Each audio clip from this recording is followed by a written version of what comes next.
Surendranagar LCB પોલીસે ચકચારી 2 લૂંટ કેસમાં 4 આરોપીઓને મુદ્દામાલ સાથે ઝડપી પાડ્યા છે. સુરેન્દ્રનગર મેગા મોલ સામે બનેલ ચકચારી લૂંટની ઘટના અને ઝીંઝુવાડા લૂંટ એમ 2 ગુનાઓમાં 4 આરોપી ઝડપાયા છે.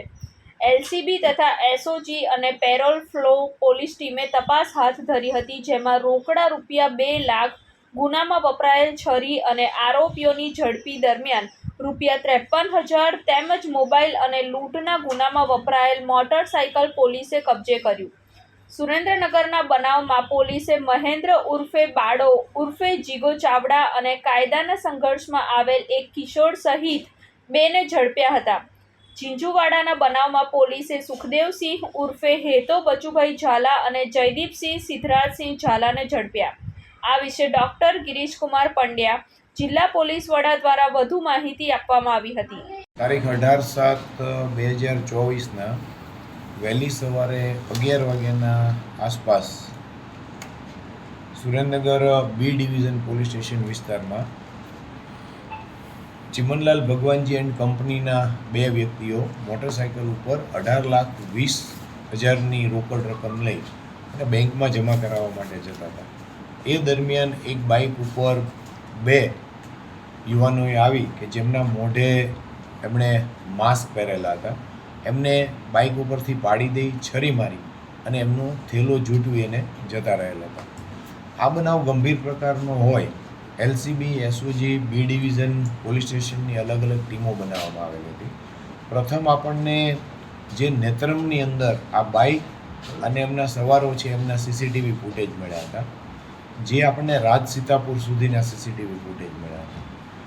અને ત્યારબાદ આ ટીમોએ હ્યુમન ઇન્ટેલિજન્સ, સીસીટીવી ફૂટેજ અને ટેકનિકલ સર્વેલન્સના આધારે તપાસ કરતા આપણને ગણપતિ ફાટસર વિસ્તારના 2 વ્યક્તિઓ મહેન્દ્ર ઉર્ફે બાડો ઉર્ફે જીગો મનોજભાઈ ચાવડા અને એક સગીર વયનો આરોપી કે જે બંનેએ બાઇક ઉપર જઈ અને આ ગુનાને અંજામ આપેલો હતો.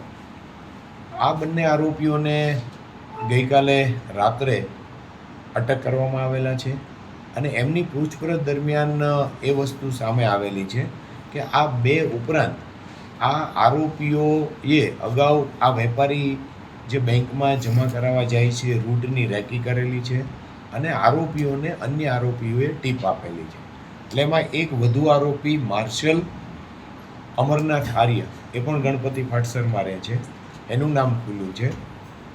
તપાસ દરમિયાન અત્યાર સુધી 2,53,000 રૂપિયાની રોકડ રકમ, ગુનામાં વપરાયેલ છરી, મોટરસાયકલ અને મોબાઈલ રિકવર કરવામાં આવેલા છે. અને એક જે વધુ આરોપી છે એનું નામ ખુલ્યું છે. એ સિવાય અન્ય આરોપી છે એની પણ સંડોવણી હોવાનું અમને શંકા છે. એટલે હવે પછી બાકીનો મુદ્દામાલ અને અન્ય જે આરોપીઓ છે એમને અટક કરવા ઉપરની તપાસ ચાલુ છે.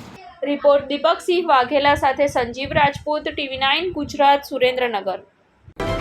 જોતા રહો TV9 ગુજરાત, નિર્ભય, નિષ્પક્ષ, નિરંતર.